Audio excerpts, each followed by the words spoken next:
Hey, so this is Sheena, and we are speaking on empathy. So this is video 2, and here I'm going to tell you how to best practice empathy and how to grow in it.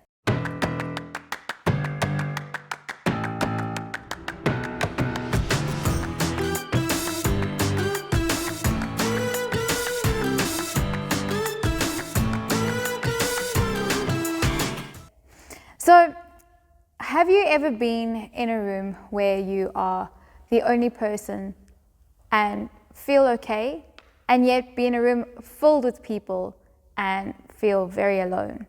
Or have you felt unseen or felt that nobody understands what you're going through? Well, these are also indications of being in a world where people just simply do not have empathy for one another. So, if you've ever experienced those things before, I want you to know that you're not alone. But the important thing is to look up, that there are other people around that are going through the same things as well. That if we don't focus on other people, we will see that what we are going through and everything is heavy and everything is, you're trying to go through this world alone. But that's not how we do life. We do life with people, walking with people. And the only way that you're able to see people that are walking with you is to look up. And that's the first aspect of empathy, is being able to look up and out from your own situations and see that maybe there is somebody else that is going through the same thing, or somebody else that might need a word of encouragement. And you know that you have it in you to just say a nice word, just encourage them in something or compliment them even. It doesn't take much to lift somebody out of a situation or lift somebody out of a really dark place that they've been in. So looking up is the first thing. The second thing is, like I said, just sharing a kind word, being kind.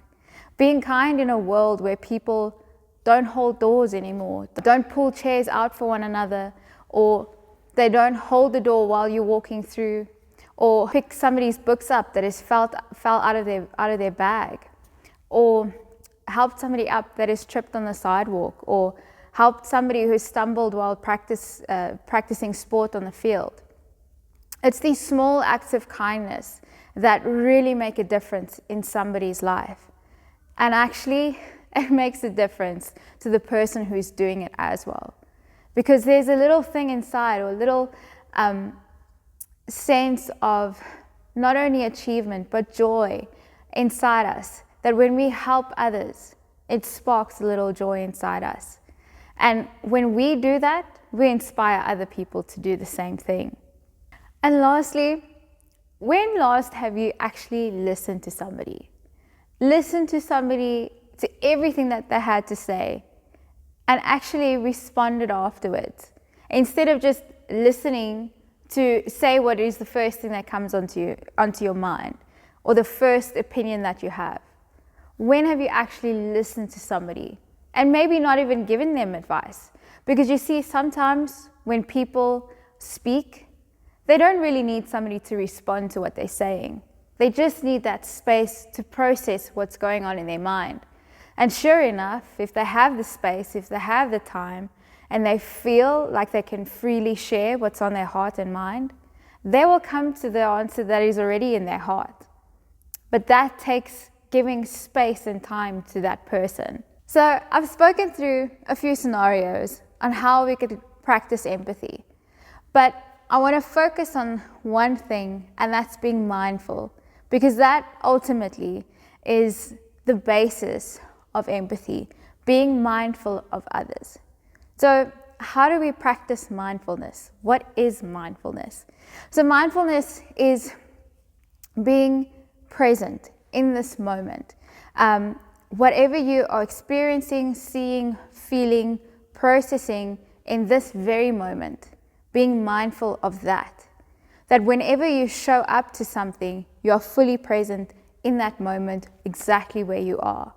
And with that, it means there's no distraction of what you need to do tomorrow, what homework you haven't done yet, what test is coming up, what Susie said yesterday, what Mike said 2 days ago, or what the coach said maybe on the weekend, but it's being in that moment right now and seeing, is there anybody in that room, in that moment, who might need a word of encouragement, or just might need a laugh, or just might need an ear? So how do we practice mindfulness? So we have a link to a worksheet that will help process a scenario for you, and you can go through each step and really see and experience mindfulness for yourself. So the scenario on the worksheet is having conflict with somebody and you're not really on the same page. And instead of having a discussion, it would be easier to walk away and just say, we can't resolve the situation. But that's not at all being mindful or being empathetic. So in this worksheet, it's guiding you to see the perspective of another person, being mindful that somebody else may have a different perspective because they may experience things differently. So as you go through the worksheet, there are prompts for each question.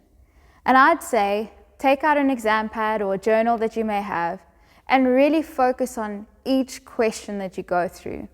Because we can only really come up with true answers if we give ourselves time to think and to process what those questions really spark within us.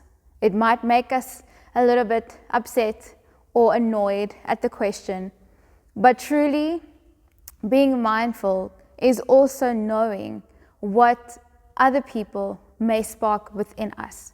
If we feel uncomfortable or agitated, there's a reason why. So why do certain questions make us feel that way? Or why do certain opinions make us feel that way? So this worksheet helps you process through all of that. And hopefully, by the last question, you will see that maybe the person that you're in a disagreement with has a different opinion, but their opinion is also valid because of what their experience and what their perspective is. And if you can't agree on something, you agree to disagree, but that's not without respecting that other person's opinion. And that's how we go through life. We're not going to agree with everybody, and not everybody's going to agree with us. But we need to have the common respect and mindfulness of other people. And that's how we can actually journey with them, even if they don't agree with everything that we say. And we might not agree with everything that they say. But having different perspectives in our lives really sharpens us and makes us see the world in a different way, and makes us see the value in other people, what they have to share and what they have to carry. In it all, being able to be empathetic with somebody else, seeing their experiences, feeling what they're feeling, and knowing that that experience has grown them and shaped them in the same way that our experiences have shaped and grown us. And that's how we grow together on a journey. We can't do this thing alone. Make sure to watch the next video so we can debrief on what empathy is.